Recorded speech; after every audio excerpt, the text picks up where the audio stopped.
नव्या अपने कॉलेज की टॉपर है। बचपन से ही पढ़ने में बहुत तेज है और स्कूल से लेकर कॉलेज तक वो हमेशा अव्वल आती है। कॉलेज खत्म होते ही नव्या इंजीनियरिंग कॉलेज में एडमिशन ले लेती है। इधर विक्रांत के घर वाले विक्रांत के लिए लड़की देखने लगते हैं। तभी एक रोज नव्या की तस्वीर अखबार में छपती है और विक्रांत की माँ तस्वीर देखकर नव्या को पसंद कर लेती है और विक्रांत को नव्या की तस्वीर दिखाती हैं। बेटा, ये लड़की कैसी लग रही है? लड़की तो बहुत सुंदर दिख रही है। वैसे ये कौन है माँ? अरे कौन है ये छोड़, तुझे पसंद है कि नहीं? माँ, मुझे तो बहुत पसंद है। अरे तो फिर ठीक है, यही बनेगी मेरी बहू। विक्रांत और भूमि जोर जोर से हंसने लगते हैं। गुस्से में मंजुला कहती है, अरे क्या तरीका है, तुम दोनों इतनी बदतमीजी क्यों दिखा रहे हो? मैंने कोई जोक मारा है क्या? माँ, तुम भी कैसी बात करती हो? इतनी पढ़ी लिखी लड़की हमारे घर आएगी? भाई ज्यादा पढ़ा लिखा भी नहीं है और ना ही बहुत स्मार्ट है। भूमि ठीक ही तो कह रही है माँ। इतनी पढ़ी लिखी कोई भी लड़की इस घर में आने से तो नहीं रही। अपने बच्चों के मुंह से ये बात सुनकर मंजुला को ठेस लग जाती है और वो अपने आप से कहती है, अरे मैं भी नव्या को इस घर की बहू बनाकर रहूंगी। हमारे पास किस चीज की कमी है भला? मेरा बेटा पढ़ा लिखा नहीं है, लेकिन विक्रांत से अच्छा और संस्कारी लड़का किसी लड़की को मिल ही नहीं सकता। हमारे पास अपना घर है, गाड़ी है, सब कुछ है जो एक लड़की को खुश रखने के लिए चाहिए। इतना अच्छा कारोबार है, फिर भला कोई पिता अपनी बेटी को हमारे घर देने से क्यों ही कतराएगा?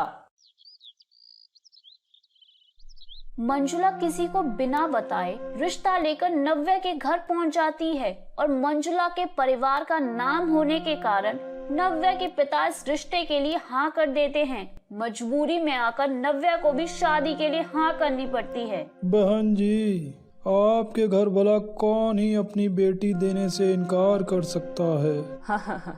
फिर मैं जल्दी से जल्दी अपनी बहू को अपने घर ले जाती हूँ। और विक्रांत और नव्या की शादी हो जाती है। नव्या मंजुला के घर बहू बनकर आ जाती है। मान गई माँ, आखिर तुमने भाई की शादी इस लड़की से करवा ही दी। अरे चल अब ज्यादा बोल मत, नव्या की गृह प्रवेश की तैयारी कर। गृह प्रवेश के समय भूमि कहती है, भाभी मैं तो मोटी रकम लूंगी वरना इस घर में आप नहीं आ सकती। What is this? Let me go। क्या हिंदी में कहो ना भाभी, इंग्लिश नहीं आती। ओह, मैं तो भूल ही गई थी, यहाँ तो सब अनपढ़ है। मुझे अब हिंदी में बोलने की आदत डालनी पड़ेगी। ये लीजिए अपना शगुन। नव्या के मुंह से ऐसे शब्द सुनकर भूमि का दिल दुख जाता है और वो बिना शगुन लिए वहाँ से चली जाती है। नव्या भी विक्रांत के साथ अपने कमरे में चली जाती है और इतराती हुई उससे कहती है, मैं इंजीनियरिंग कंप्लीट करूंगी। तुमसे शादी करना मेरी मजबूरी थी, सो प्लीज मुझसे दूर ही रहना। मैं तुम जैसे लड़के से शादी तो क्या, बात करना भी पसंद नहीं करती। अरे पर तुम्हें कोई तुम्हारी पढ़ाई पूरी करने से नहीं रोकेगा। विक्रांत अपना तकिया लेकर जमीन पर सो जाता है और मन ही मन अफसोस करने लगता है। माँ को क्यों ही ऐसी लड़की लानी थी जिसे अपनी पढ़ाई पर इतना घमंड है। अगले दिन सुबह नव्या नहा धोकर अपने हाथ में पर्स लेकर कॉलेज जाने के लिए निकलने लगती है। अरे बहू, सुबह सुबह कहाँ चल दी? आज तुम कहीं नहीं जा सकती। आज तो तुम्हारी पहली रसोई है और कुछ दिनों तक तुम घर से बाहर नहीं जा सकती। ये सब क्या है मम्मी जी? हाँ, अब मुझे समझ में आ रहा है कि लोग ऐसा क्यों बोलते हैं कि किसी गरीब से शादी कर लो लेकिन अनपढ़ से नहीं। अनपढ़ लोगों को बस ये नहीं करना, वो नहीं करना, वैसा नहीं करना, ये सब कहना ही आता है ना। नव्या अपना बैग वहीं फेंक कर अपने कमरे में चली जाती है। थोड़ी देर बाद मंजुला नव्या के पास जाती है। अरे बहू, मुझे पता है कि तुम अपनी पढ़ाई को लेकर बहुत गंभीर हो। तुम्हें कॉलेज जाना है तो चली जाना, लेकिन एक हफ्ते बाद, अभी तुम्हारी नई नई शादी हुई है और आज शाम को तुम्हारी मुंह दिखाई की रस्म है। अच्छे से तैयार हो जाना बेटा और अभी रसोई में चलो मेरे साथ, कुछ रस्में करनी है ना। नव्या दांत पीसती हुई मंजुला के साथ चली जाती है। मम्मी जी, मुझे कुछ भी बनाना नहीं आता, मैंने आज तक गैस भी चालू नहीं की। अरे कोई बात नहीं बहू, तुम बस मसालों के डब्बों से हाथ लगा दो और चाय में चीनी डाल दो, बाकी मैं और भूमि कर लेंगे। वैसे भूमि बहुत अच्छा खाना बनाती है। हाँ, बनाती होगी मम्मी जी, वैसे भी उसे काम ही क्या है, पढ़ाई तो उसे करनी नहीं है, तो घर में पड़े पड़े करे भी क्या, यही सब करेगी ना। शाम को नव्या तैयार होकर मुंह दिखाई के लिए आ जाती है। सब लोग नव्या की सुंदरता और उसकी पढ़ाई की बहुत तारीफ करते हैं और उसे मुंह दिखाई भी देते हैं। नव्या को देखकर कुछ औरतें आपस में बातें करने लगती हैं। अरे लंगूर कहाँ, लंगूर कहाँ, नव्या कहाँ और विक्रांत कहाँ, ये मंजुला को इतनी अच्छी, सुंदर और पढ़ी लिखी बहू मिल कहाँ से गई। अरे अरे वही तो, विक्रांत तो उसके पैरों की धूल के बराबर भी नहीं है। ये सब मंजुला सुन लेती है और उसे अपने फैसले पर पछतावा होने लगता है। कहीं सच में मैंने नव्या की शादी विक्रांत से कराकर कोई गलती तो नहीं कर दी। थोड़ी देर में सब खा पी कर जाने लगते हैं तो एक औरत भूमि से कहती है, बेटा तू भी अपनी भाभी से थोड़ी इंग्लिश सीख लेना, फिर तेरी भी शादी किसी अच्छे पढ़े लिखे इंसान से हो जाएगी, वरना आजकल अनपढ़ को कोई कहाँ पूछता है बेटा। भूमि कुछ नहीं कहती, बस अपना सिर हिला देती है। उसकी आंखें भर आती हैं। इसी तरह दिन बीतने लगते हैं और नव्या जब देखो किसी न किसी को ताने मारती रहती है। नव्या को अपने पढ़े लिखे होने पर बहुत घमंड था और वो घर का एक भी काम नहीं करती थी। एक रोज नव्या अपने कॉलेज से आकर अपना बैग हॉल में सोफे पर रख देती है और शाम को झाड़ू लगाते समय भूमि बैग उठाकर नव्या के कमरे में रख देती है। बैग का चेन खुला होने के कारण उसमें से कुछ पेपर्स गिर जाते हैं और भूमि को इस बात का पता नहीं चलता।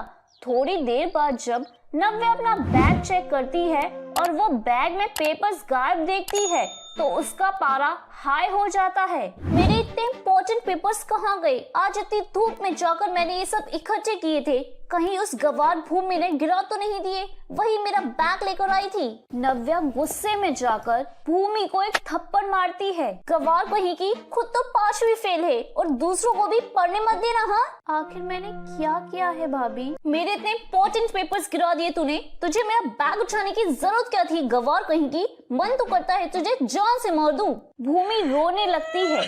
तभी विक्रांत वहां आकर नव्या को उसके पेपर्स देते हुए कहता है, हम इतने भी गवार नहीं हैं, तुम्हारे बैग का चेन खुला था और इतनी समझ तो तुम्हें है ना कि चेन बंद करके रखनी चाहिए।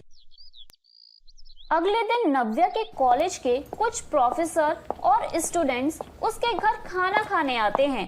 भूमि और मंजुला खाना बनाकर रखते हैं और उनके आते ही उनकी खातिरदारी में लग जाते हैं। कोल्ड ड्रिंक देते हुए भूमि के हाथ से कोल्ड ड्रिंक गिर जाता है और तभी नव्या सबके सामने उसके ऊपर चिल्ला पड़ती है, अनपढ़ कहेगी, दिखाई नहीं देता क्या? अरे अरे, ये क्या कह रही हो तुम नव्या? मेरी गलती की वजह से कोल्ड ड्रिंक गिरा है, इसमें तुम्हारी ननद की कोई गलती नहीं है और तुम कब से इस तरह से बात करने लग गई हो? Sorry sir. फिर भूमि और मंजुला सभी को खाना परोसती हैं। सभी खाने की बहुत तारीफ करते हैं। खाना बहुत टेस्टी है, ऐसा खाना तो मैंने कभी खाया ही नहीं। हाँ सर, क्या स्वाद है, मन कर रहा है कि खाते ही रहें, लेकिन पेट नाक तक भर गया है। तुम्हारे ससुराल वालों ने बहुत अच्छी खातिरदारी की है, हमें बहुत अच्छा लगा। वैसे ये सब खाना तुमने बनाया है? मंजुला को लगता है कि अगर किसी को पता चल गया कि नव्या को खाना बनाना नहीं आता तो वो क्या सोचेंगे, इसलिए तुरंत मंजुला कहती है, अरे और कौन बनाएगा, हमारी बहू ने बनाया है। हाँ भाभी, सच में बहुत अच्छा खाना बनाती हैं। अरे मुझे कोई खाना वाना बनाना नहीं आता, ये दोनों गवार ही करती हैं खाना बनाने का काम। मुझे अपने जैसा गवार बनाना चाहते हो क्या? ये सब सुनकर प्रोफेसर कहते हैं, मुझे तुमसे ये उम्मीद नहीं थी नव्या। गवार ये दोनों नहीं, तुम पढ़ी लिखी गवार हो, पढ़ लिख कर भी जिसे किसी से बात करने की समझ नहीं है। You are rusticated for my college. सभी वहाँ से चले जाते हैं। नव्या रोने लगती है। अब मैं क्या करूं? मेरी इतने दिनों की मेहनत बेकार चली जाएगी, मेरा सपना अधूरा रह जाएगा। अब मैं क्या करूं? नव्या को रोता देख भूमि और मंजुला को अच्छा नहीं लगता।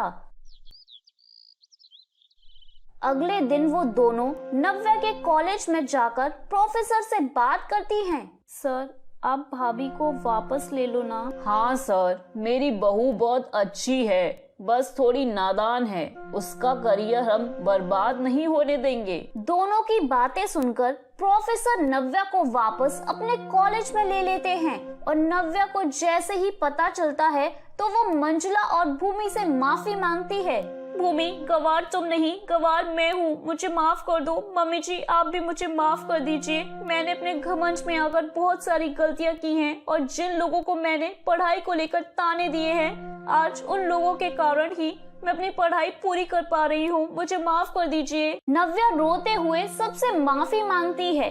विक्रांत और उसके परिवार को पूरे मन से अपना लेती है।